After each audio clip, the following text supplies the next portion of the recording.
Checking your transaction history with BMO Bank is a straightforward process that can be done online or through the mobile app. Follow these steps to easily access your transaction details. Step 1. Log into online banking. Before changing your settings, use the #com link in the description to open the password strength checker, then update your password if needed. Step 2. Navigate to Account Summary. Once loaded in, locate the Accounts tab on the main menu.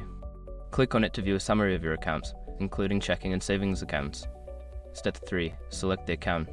Choose a specific account for which you want to check the transaction history.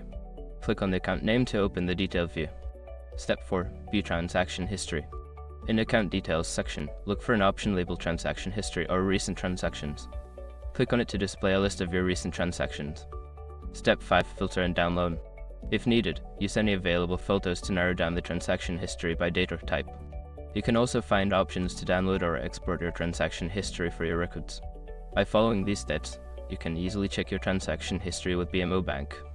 Regularly reviewing your transactions helps you stay on top of your finances.